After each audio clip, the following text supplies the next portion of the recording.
Bueno, bienvenidos a la clase de asma de la cursada de Neumonología del Sanatorio Güemes. Yo soy Marcos Hernández.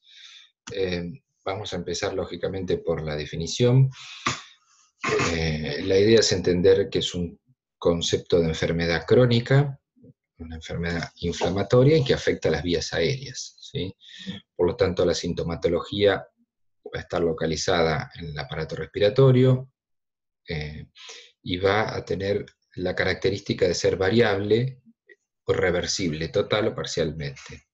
El concepto de la definición también incorpora la heterogeneidad, ¿sí? Es una enfermedad con un abanico muy grande de presentación y mecanismos fisiopatológicos que hacen que su expresión clínica sea variada, también como sus opciones de tratamiento, etc. También la definición incorpora el concepto de limitación del flujo aéreo expiratorio variable. Entendemos que es una enfermedad prevalente. La prevalencia mundial oscila en el 15%, del 5 al 16%, como mostramos aquí, y en Argentina los datos que tenemos, según cómo se defina, entre el 6 al 10%. Insisto, a nivel global es una enfermedad sumamente frecuente, y aquí les muestro un gráfico de la distribución mundial de prevalencia para entender las variaciones locales. Siempre separamos los factores de riesgo de los factores desencadenantes. Una cosa son aquellas cuestiones que nos llevan a tener más probablemente la enfermedad, de aquellas otras que nos pueden implicar un peor pronóstico o el desencadenante, el desarrollo de los síntomas de la enfermedad a partir de la exposición a los mismos. ¿Sí? Aquí vemos, les dejo tablas como para diferenciar factores desencadenantes de los factores desarrolladores de crisis o de síntomas y de expresión de la enfermedad. Pasando un poco a la parte fisiopatológica y sin meternos en los detalles, sí hoy en día hay particular interés por toda la vía inflamatoria, TH2, asociado a los sinófilos y a los mediadores de toda esta cadena inflamatoria, porque son los que hoy ofrecen un abanico más importante de terapias dirigidas para estos pacientes que no responden a los tratamientos habituales o que cuesta lograr un adecuado control con los tratamientos habituales que vamos a desarrollar más adelante. ¿Sí? No es la única vía inflamatoria, por supuesto. Hay muchos pacientes que no tienen una respuesta TH2 en el hallazgo de fenotipificación de los pacientes, y la eosinofilia en el esputo no se encuentra y aparece, por lo contrario, un predominio neutrofílico, y esto se asocia más a una vía inflamatoria TH1 que podremos ver en este gráfico, donde se expresa la vía inflamatoria TH2 y la no TH2, ¿sí? Que involucra la parte neutrofílica y otros mediadores inflamatorios que hoy no contamos con mecanismos moleculares para bloquear esta vía tan eficientemente como sí se han encontrado inhibidores de interleuquina 5 y de inmunoglobulina E, y muchos otros que están en desarrollo y que permiten en diferentes pasos lograr un mejor control de esta vía inflamatoria y por lo tanto de la enfermedad, evitando así el engrosamiento, la broncoconstricción, la secreción de mocos y preveniendo síntomas, exacerbaciones y, por supuesto, estrechez de la vía aérea. Respecto del diagnóstico. El diagnóstico se basa fundamentalmente en la historia clínica, en el diagnóstico clínico, es decir, en el interrogatorio, basado en la presencia de síntomas respiratorios. Recordemos la definición de obstrucción variable y de heterogeneidad, que hace que los síntomas sean característicamente la disnea, las sibilancias, el dolor o presión torácica, con un predominio nocturno o matinal, que pueden tener variaciones durante el día o a lo largo del mes, Estas son las cuestiones más características para hacer sospechar que el paciente pueda tener asma, con síntomas repetidos, y por supuesto asociar todo el contexto del interrogatorio en el que se da esta sintomatología, como puede ser un contexto de alergia, como pueden ser los factores asociados. Entonces, insistimos, los síntomas respiratorios nos hacen sospechar de asma, los síntomas característicos. Aparte de esto, y lo vimos también inicialmente, necesitamos una valoración objetiva que correlacione con estos síntomas en el sentido de la obstrucción de los bronquios. Entonces, síntomas, historia clínica compatible y valoración objetiva de obstrucción de los bronquios, ¿sí? Gina nos ofrece en sus resúmenes de publicación justamente esta estrategia para lograr el diagnóstico, ¿sí? Basado en la historia clínica, en los síntomas y la obstrucción del flujo. Reversible, ¿no? Dentro de los síntomas más probables, los mencionamos, los silbidos, la disnea, la tos, más frecuente de noche o de la mañana, y la variabilidad en la intensidad y en la frecuencia de estos síntomas, y gatillos comunes que hay para esta enfermedad, como son las infecciones virales, el ejercicio, la exposición a alergenos, los cambios de clima, las sustancias irritantes, el cigarrillo, bueno, y diferentes humos y irritantes inhalatorios. Y también tenemos síntomas que frecuentemente se asocian, o que popularmente los asociamos, pero que hay que tener cuidado. Por ejemplo, la presencia de tos productiva crónica como síntoma aislado baja el pretest para asma. Si bien no lo descarta, tenemos que empezar a sospechar de otras enfermedades cuando encontramos este tipo de tos, cuando encontramos dolor torácico puro, sin ninguna otra cosa, cuando encontramos estridor, hay que interrogar bien, y la presencia de síntomas sistémicos de otro tipo, como edemas, pueden hacer sospechar otras enfermedades, ¿sí? Entonces, no todo lo que silba es asma, o todo lo que sibila es asma, ¿sí? Tenemos que pensar en insuficiencia cardíaca, como vemos en esta radiografía. Muchas veces en la antigüedad se lo llamó asma cardíaco, porque puede remediar todos estos síntomas que charlamos y que mencionamos, y estar en el contexto de otra enfermedad. La disfunción de las cuerdas vocales, el diagnóstico diferencial en los pacientes que fuman con la enfermedad pulmonar obstructiva crónica, las crisis de pánico, de angustia, que pueden dar también opresión, silbidos o sensación de falta de aire, pero claro, necesitamos la valoración objetiva y el contexto clínico para terminar de definir que esto no es asma. Entonces, medición objetiva, tenemos la espirometría, o como alternativa, el pico flujo expiratorio, ¿sí? Esto es un pico flujo expiratorio. En la espirometría vamos a observar la relación entre el volumen expirado en el primer segundo y la capacidad vital forzada, ¿sí? Esta relación es lo que es mandatorio para definir que un paciente tiene obstrucción, ¿sí? La obstrucción, determinada por esta relación menor a 0,7, por consenso, va a estar seguida del análisis del porcentaje de volumen expirado en el primer segundo, que eso nos va a hablar de la gravedad de la obstrucción. Pero, insisto, la obstrucción la definimos con el parámetro anterior.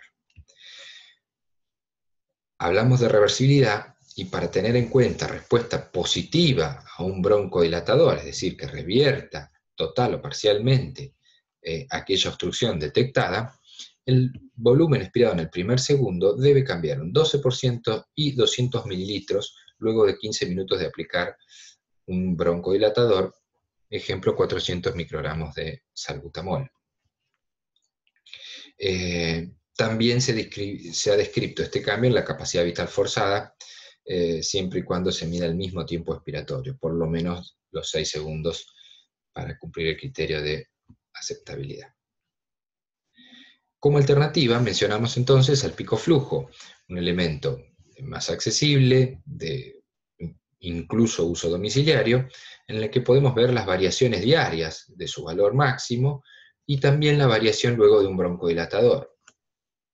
Es una alternativa válida cuando necesitamos una medición objetiva y no contamos con la espirometría, o necesitamos que el paciente hacer un registro de su variabilidad porque no hemos detectado inicialmente obstrucción. Esto es una espirometría, la curva volumen-tiempo, y tenemos en verde un paciente normal, fíjense, este es el volumen expirado en el primer segundo, y a los 6 segundos logra una meseta, es decir, que ya no hay flujo, y logra entonces expirar su capacidad vital. ¿Sí? En rojo tenemos un paciente con asma. Fíjense, al tener broncoobstrucción, hay aumento de la resistencia y por lo tanto más dificultad al paso del aire. Entonces, la expiración se hace más prolongada y a los 6 segundos este paciente no logra expirar toda su capacidad pulmonar. Si proyectáramos su línea expiratoria, completaría su capacidad pulmonar por lo menos al doble que lo que hizo este paciente normal. Cuando damos el broncodilatador, al disminuir la resistencia, mejora el volumen que expira por segundo y logra, si bien con un BF1 disminuido, exhalar mejor el aire. Esta es la curva flujo-volumen, ahora sí, y fíjense nuevamente, esta es la curva expiratoria y esta la inspiratoria. En verde el paciente normal, en rojo cómo caen los flujos producto del aumento de la resistencia drásticamente, y cómo mejoran con un broncodilatador. Muchos de los pacientes asmáticos logran la normalidad con el broncodilatador. Esto es un ejemplo claro para ir definiendo diferencias. Bueno, este algoritmo es de la guía GEMA. Es complejo, pero al irlo desglosando también ayuda a hacer el ejercicio diagnóstico y termina resultando útil.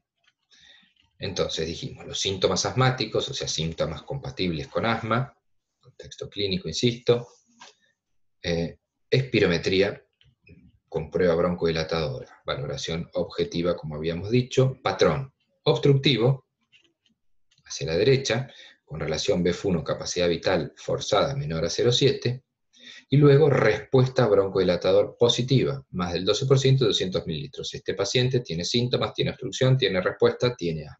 ¿De acuerdo? En los pacientes que tienen síntomas, pero tienen obstrucción y no tienen respuesta a broncodilatadores, se está aplicando mucho en los países desarrollados, en todas las guías que de allí vienen, el empleo de óxido nítrico exhalado, un medidor de inflamación de la vía aérea que correlaciona sobre todo con un tipo de inflamación, más asociado, como dijimos, a la respuesta TH2 y muchas veces a los eosinófilos en el esputo, aunque esa correlación es moderada. Sí nos habla de un tipo de inflamación. Es importante distinguir eso porque no está presente en todos los pacientes, pero sí en un número considerable, y es útil cuando está aumentada en un paciente que sospechamos asma y tiene obstrucción. Está en las guías, en nuestro país todavía no es un método difundido como para estandarizar el diagnóstico de asma en nuestro medio, pero sepan que esto es lo que viene y lo que ya está siendo utilizado en los países que cuentan con este recurso. Una alternativa válida en nuestro medio, en un paciente que tiene síntomas y que está obstruido, es dar una prueba con corticoides y repetir la espirometría para ver si hay una normalización de este patrón obstructivo. Eso también nos hablaría de un paciente con asma, ¿sí?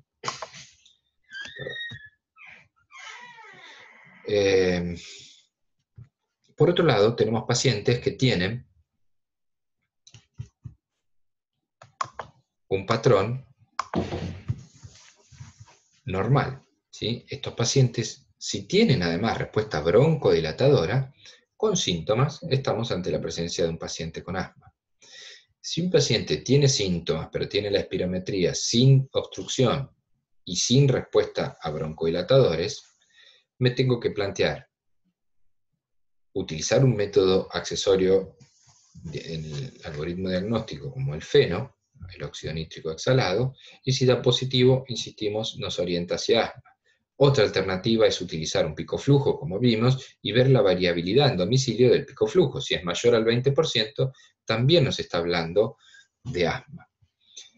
Y otra alternativa, que estas dos contamos en nuestro medio, es hacer una prueba de broncoconstricción. Esto es inducir un broncoespasmo, y si aquella respuesta se logra, también estamos ante la presencia de asma. Entonces, espirometría normal, ¿excluye el diagnóstico de asma? Ustedes mismos pueden responder a partir de la filmina anterior, del slide anterior. Tenemos la opción de hacer un test de broncoprovocación, como por ejemplo con metacolina, y la disminución del 20% más tiene una buena sensibilidad para asma. En algún momento lo mencioné, pero no lo expliqué, el esputo inducido para ver un perfil inflamatorio en la recuperación de células del esputo, nos puede hablar de una respuesta inflamatoria de tipo eosinofílica o neutrofílica, y esto también nos ayuda a entender un poco los mecanismos involucrados. El óxido nítrico lo mencionamos. También hablamos algo del contexto clínico y que muchos de estos pacientes con asma tienen antecedentes de alergia, reacciones alérgicas. El test de reacción cutánea o prick test nos permite tener un paneo general de diferentes reacciones en piel hacia pólenes, gramíneas, epitelio de animales, hongos, polvos domésticos, que ayudan a tener un perfil y orientar a un paciente con asma hacia el mecanismo alérgico. También la inmunoglobulina E y las inmunoglobulinas específicas nos ayudan a orientar el diagnóstico y a contextualizar un paciente con diagnóstico en cuanto a sus mecanismos y por lo tanto a las opciones terapéuticas. Insistimos, el diagnóstico es clínico, muchos de estos pacientes, al ser tan variado su forma de presentación, tienen estudios normales, sobre todo la espirometría, cuando no la hacemos en el momento justo del síntoma, no encontramos el punto encontramos dentro de esta variabilidad un buen momento del paciente donde podemos no encontrarlo, esta valoración objetiva, y uno tiene que hacer los esfuerzos como para poder relacionar el síntoma que sospechamos con la obstrucción que debiera causarlo. Entonces, también hablamos que no todo era asma. Les dejo este cuadro porque el EPOC es una enfermedad también prevalente, también afecta las vías aéreas, también tiene algunos tratamientos en común, y es importante diferenciarlas porque si bien tienen tratamientos en común, el enfoque e incluso la decisión de qué tratamiento usar es totalmente distinta, e incluso puede ser contraproducente para uno u otros pacientes. Entonces, la edad de inicio, la presencia de tabaquismo, la presencia de atopía, los antecedentes familiares, la variabilidad de los síntomas, lo hemos charlado, nos van orientando hacia una u otra enfermedad, ¿sí? Por supuesto, en el EPOC, en general, la respuesta o la reversibilidad de la obstrucción suele ser menos significativa y menos frecuente, aunque hay síndromes de superposición, pero primero aprendemos las dos características de cada enfermedad y después podremos ver síndromes o superposiciones o pacientes que tengan un poco de cada enfermedad. La respuesta a los corticoides siempre es mejor en el asma, pero bueno, es una opción también para el EPOC. Bien, clasificación de gravedad. Ha ido cambiando el punto de vista de la enfermedad y cómo se la categoriza en función de ir entendiendo la mejor estrategia. Antes se establecía en función de la severidad de presentación de los síntomas y decíamos que estábamos ante un paciente con asma intermitente, con un asma persistente leve, moderado o grave, según la frecuencia con la que se daban los síntomas, y eso nos permitía establecer un tratamiento inicial. Esto sigue siendo válido en alguna medida, pero en realidad la evolución del concepto de asma se fue inclinando hacia un manejo basado en la gravedad en función del tratamiento con lo que lográbamos controlar la enfermedad de ese paciente. Recapitulando entonces, se centró el manejo del asma en función del control y la gravedad del asma en función de qué tratamiento lograba controlar el asma, ¿sí? Entonces teníamos un paciente con asma leve cuando necesitaba poco tratamiento para que esté controlado. Y tenemos un paciente con asma grave cuando necesito mucho nivel de tratamiento para que se logre un adecuado control de la enfermedad. Ahora, cuando un paciente está controlada su enfermedad, aquí hay diferentes cuestionarios que usan diferentes guías como para poder establecer esto. Son similares, pero no iguales. Está el Asthma Control Test, este es el cuestionario de GEMA, que usan en GEMA. Perdón, esto no es el cuestionario. Aquí estamos.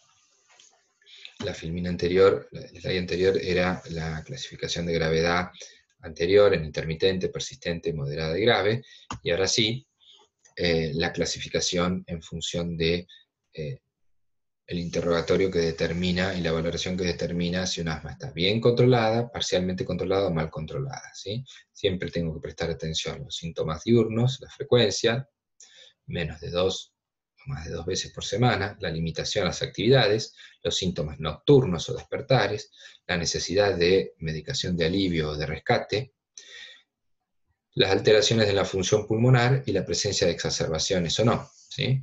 Paciente está bien controlado cuando cumple todos estos criterios.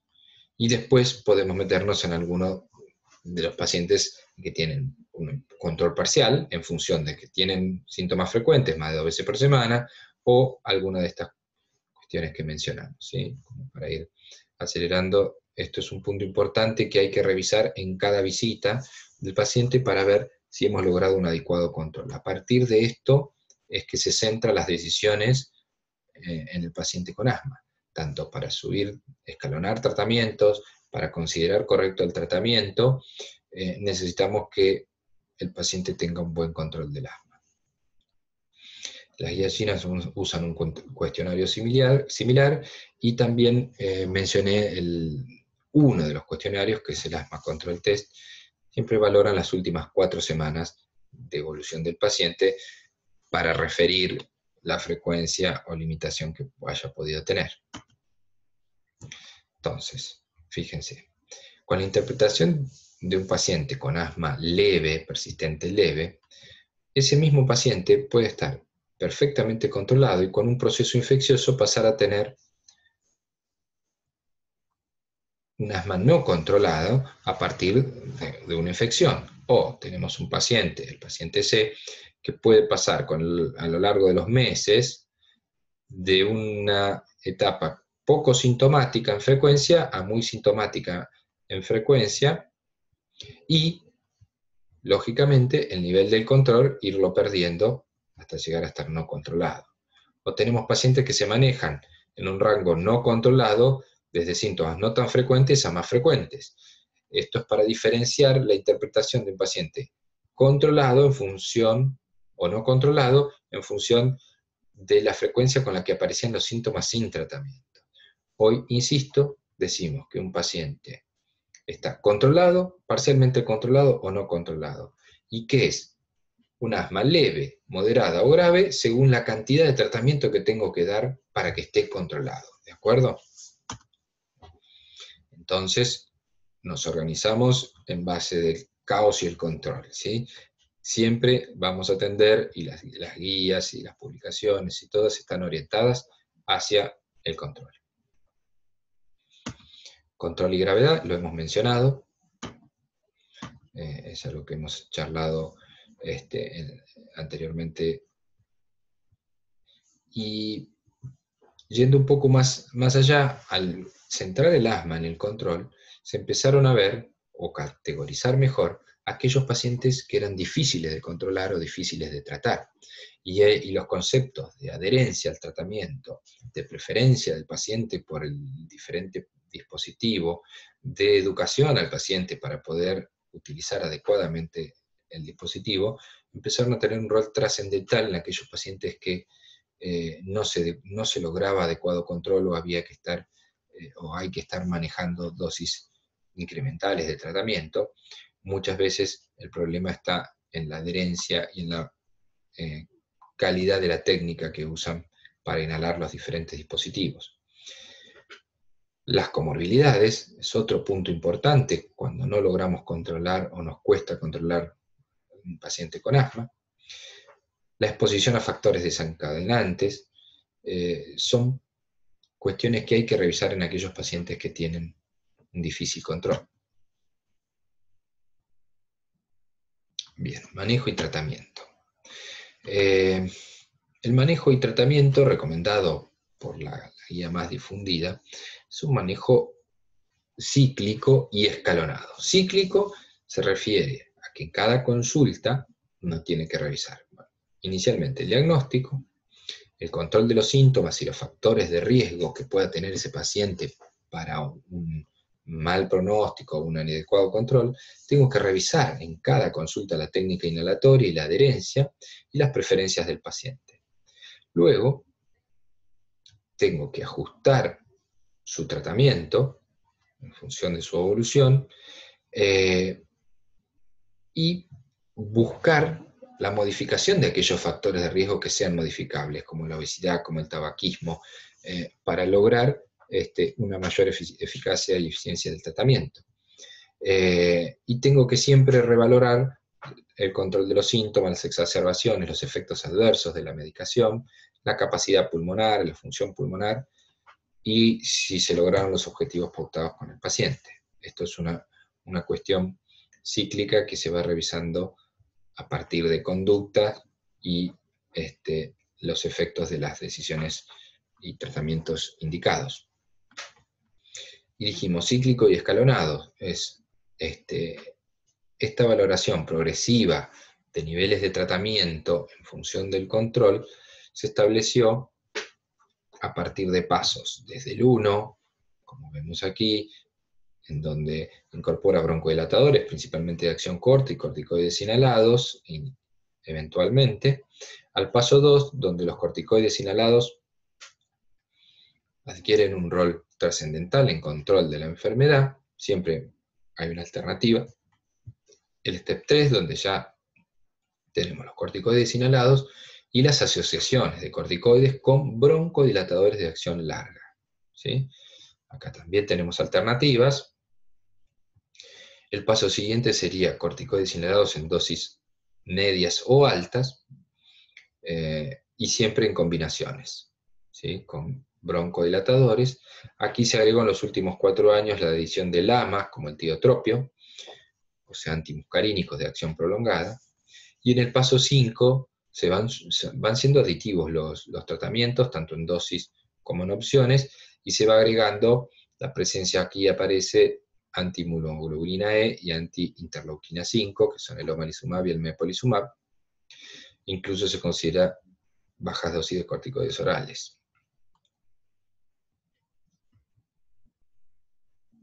Bueno, después hay letra chica para algunas circunstancias específicas que dejo aquí para revisar, como la utilización de terapia antialérgica con inmunoterapia, donde puede tener consideración en algún paciente que no se controle y que tiene rinitis, a pesar del tratamiento. Y fíjense, acuérdense que las escaleras son para subir y para bajar, y uno tiene la posibilidad de revisar cada 3 meses en un paciente que realiza correctamente la medicación y que tiene los síntomas bien controlados, y no tiene factores de riesgo para exacerbación, ir descendiendo el tratamiento, ¿sí? Lo que está recomendado es no suspender corticoides inhalados en estos pacientes. Es un tema en revisión. Esto es lo que recomiendan las guías por ahora.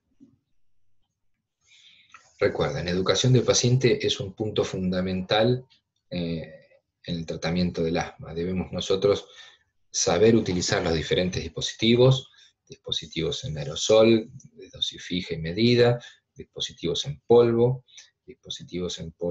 en cápsulas o dosis prellenadas, la necesidad de utilizar o no aerocámara, las ventajas de uno u otro dispositivo. No es lo mismo un aerosol que tiene presión propia y requiere menos fuerza inhalatoria, pero requiere a su vez más coordinación, es decir, el disparo con la inhalación. En estos casos, este dispositivo es más útil para los pacientes añosos o pacientes con dificultad inspiratoria. Requieren muchas veces en este grupo de pacientes el empleo de una aerocámara para poder mejorar el ingreso de la medicación a partir de eliminar la dificultad, sobre todo de la coordinación. Y los dispositivos en polvo son más sencillos, pero dependen del paciente con una buena fuerza inspiratoria un flujo inspiratorio para poder inhalar el polvo que está liberado en cada inhalación. Por supuesto, tratar de identificar los factores desencadenantes para poder disminuir o evitar su exposición y combatir las comorbilidades como el tabaquismo, tratar la rinitis, la obesidad, el reflujo. Son comorbilidades frecuentes y que dificultan la buena evolución de la enfermedad. El objetivo básico del tratamiento es que el paciente no tenga síntomas ni tenga exacerbaciones. Entonces, tenemos, en base a los cuestionarios que mencionamos, para ver si el paciente está controlado o no, hacer los esfuerzos necesarios para lograr esto que en el asma es posible, que es que no tenga síntomas y que no tenga exacerbaciones. Pasando un poco a la parte de tratamiento, vamos a reforzar el concepto de que tenemos, para una enfermedad que es crónica, por lo tanto el tratamiento en la gran mayoría de los pacientes requiere ser también crónico y fijo independientemente del síntoma de ese día, tenemos la posibilidad de manejarlo de esta manera. Explicarle al paciente que para esta enfermedad existe medicación de alivio, de rescate para la situación puntual del síntoma, y medicación de control que no tiene que ver con cómo estoy ese día, sino que tiene que ver con la frecuencia y la presencia de exacerbaciones en el último año para poder establecer un mejor control de esa enfermedad. Entonces, en base a los cuestionarios, en base a la evaluación, podemos definir que un paciente necesite medicación controladora y esta se usa fija, en forma reglada, independientemente del síntoma puntual de ese día. Entonces, medicación de alivio de rescate tenemos principalmente los broncodilatadores de acción corta, salbutamol o antimuscarínicos de acción corta y pratropio. Los broncodilatadores tienen un efecto justamente broncodilatador y muchos de acción rápida, como el salbutamol, producen un alivio mayor o más rápido, y por eso siempre fueron de preferencia en el alivio del síntoma, ¿sí?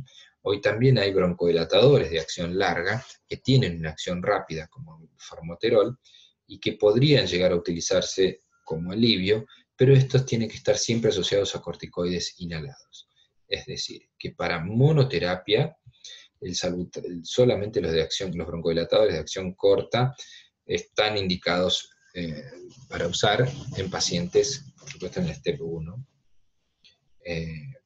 pero siempre que necesitemos broncodilatadores de acción larga, la asociación debe ser con un corticoide inhalado, incluso como medicación de alivio, que también pueden ser utilizados.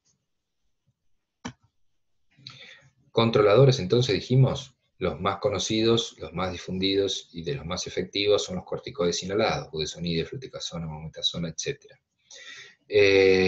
Los LABA, que son los broncodilatadores de acción larga, son siempre combinados con corticoides inhalados en el tratamiento del asma, ¿sí? Entonces una gran diferencia con el EPOC, en donde los LABA y los LAMA pueden ser utilizados sin corticoides inhalados.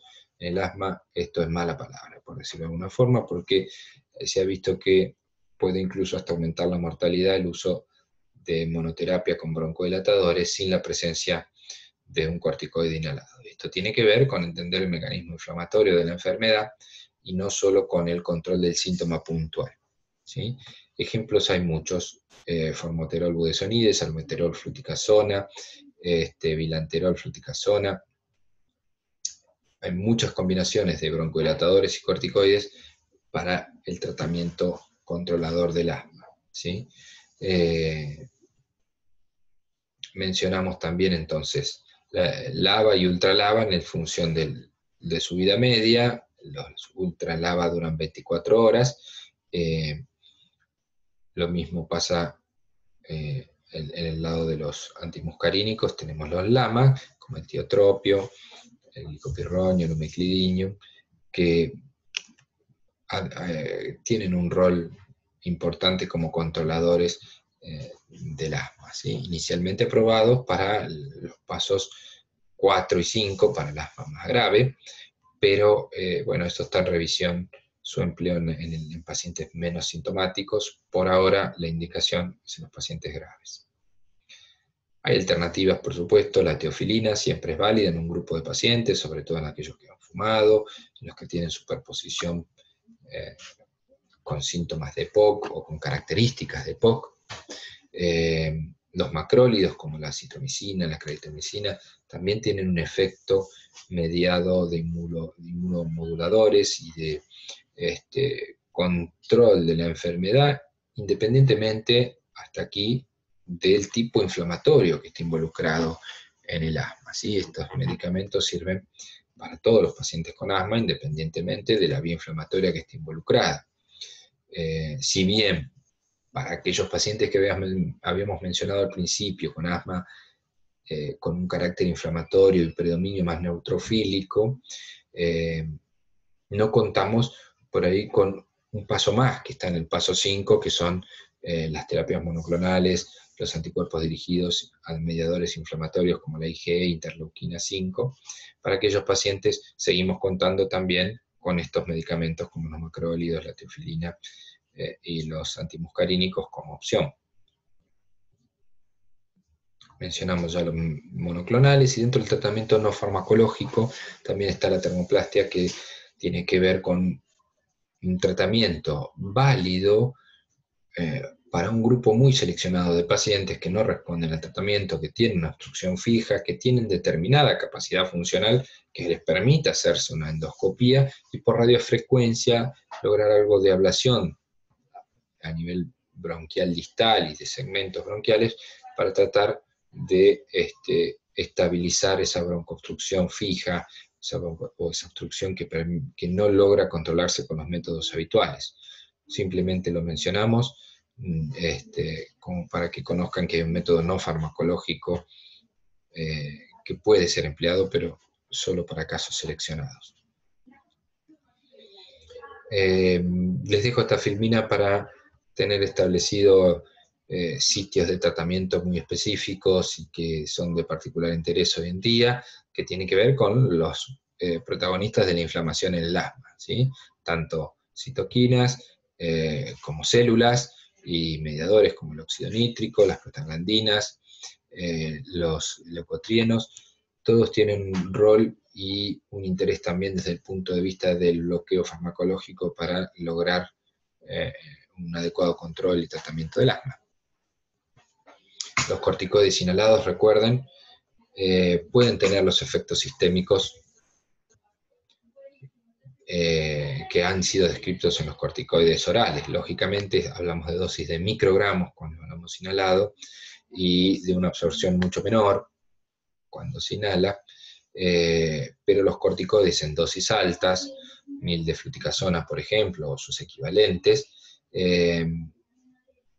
y sobre todo con el uso prolongado, están descritos los efectos adversos sistémicos, si bien esto es muchísimo menos frecuente que con la terapia oral, por ejemplo, de los corticoides o endovenosa. Aquí vemos las utilidades de los antileucotrienos, el más conocido el montelukast, donde tiene utilidad en el asma inducida por aspirina, en el asma inducida por ejercicio, en aquellos pacientes que tienen rinitis y alergia, perdón,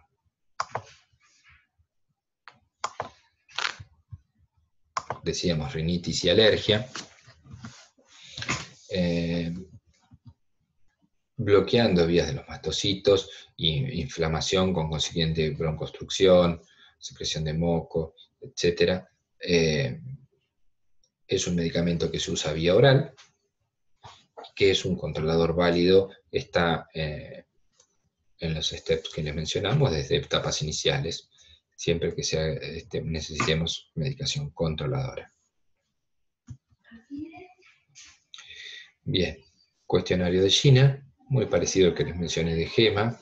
Vuelvo a ponerlo aquí porque esto es lo que va a determinar si un paciente, insisto, tiene buen control o no. Entonces recuerden, preguntar los síntomas diurnos más de 2 veces por semana, algún despertar nocturno, necesidad de uso de medicación más de 2 veces por semana, alguna limitación en la actividad debido al asma. En función de eso decimos que está bien controlado si no tiene ninguno de ellos en las últimas 4 semanas, parcialmente controlado si tiene uno o dos de ellos, o no controlado si tiene todos ellos o la mayoría. Recuerden entonces, síntomas, diagnóstico y evaluar factores de riesgo de exacerbaciones, ¿sí?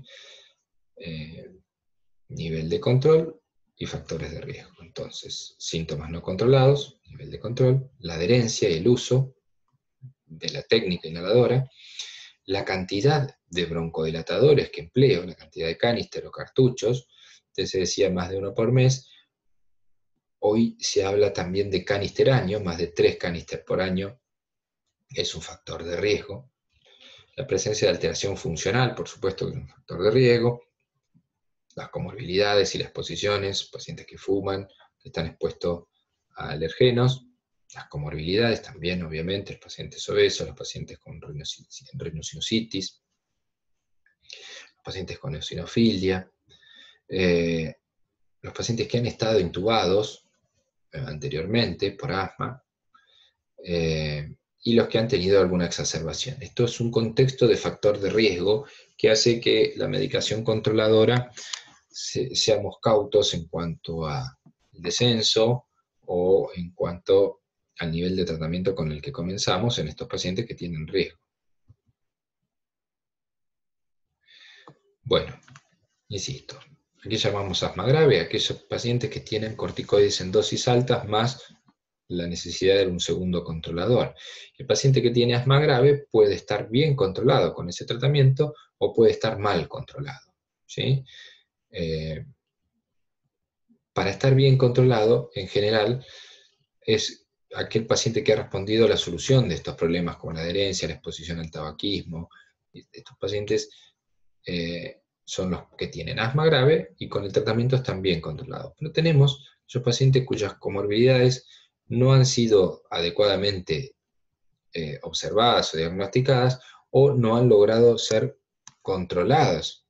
Aquellas comorbilidades como un reflujo no bien tratado o no adecuadamente resuelto, pueden mantener un asma con altos niveles de tratamiento y a pesar de ello no estar controlado. Gina define así la gravedad del asma en función de corticoides altos en dosis altas y un segundo controlador. Hay guías europeas que establecen que el asma grave es aquel que es refractario a los tratamientos, es decir, que no se controla a pesar de estos tratamientos. Ahí entramos también en la definición de asma de difícil control.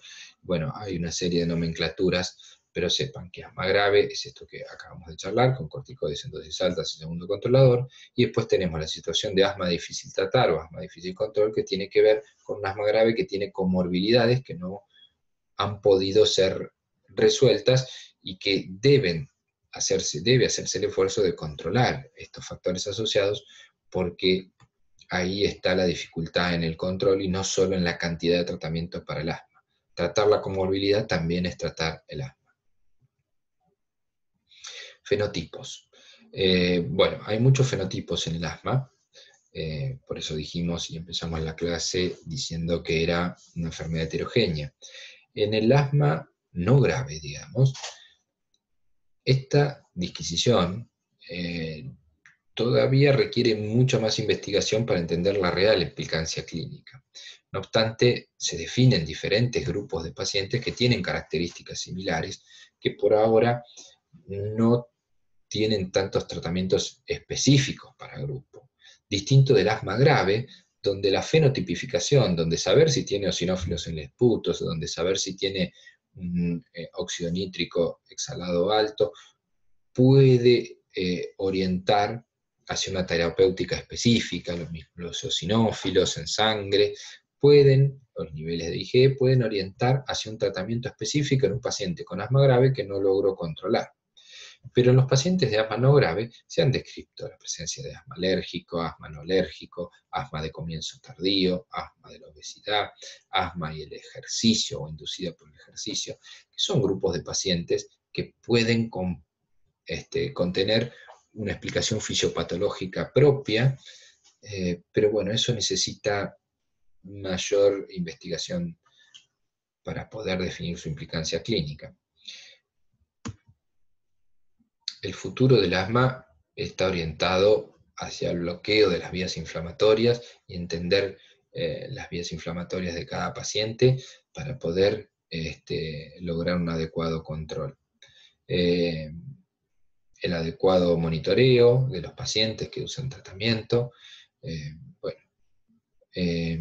todavía falta mucho para recorrer con esta enfermedad, sobre todo en nuestro medio, donde lo que mayor impacto o déficit se observa es en el reconocimiento de la enfermedad, en el diagnóstico y en el acceso a los tratamientos disponibles y en la educación de los pacientes que tienen asma para poder tener un adecuado automanejo y una adecuada resolución y manejo de una enfermedad que es crónica y que lo acompaña siempre el paciente a lo largo de su vida. Tratamiento de las exacerbaciones o de las crisis.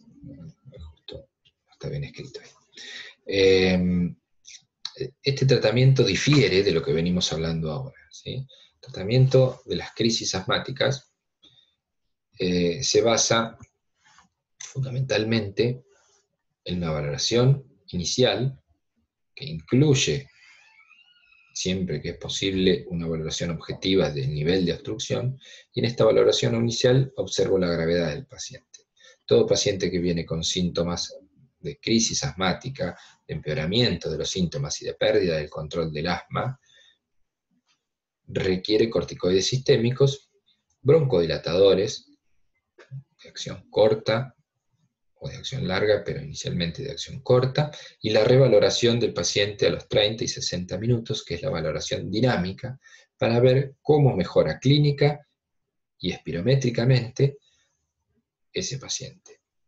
A partir de ello se toman decisiones de continuidad de tratamiento en guardia, de continuidad de tratamiento en lugar de mayor complejidad o de manejo ambulatorio. El paciente que es de manejo ambulatorio requiere revisar su medicación controladora porque no logró el objetivo, y esto puede ser porque no utilice bien la medicación o porque esa medicación sea insuficiente. Ahí uno debe aumentar las dosis del controlador, agregar otro controlador y revisar nuevamente la técnica de este segundo o nuevo dispositivo que agreguemos.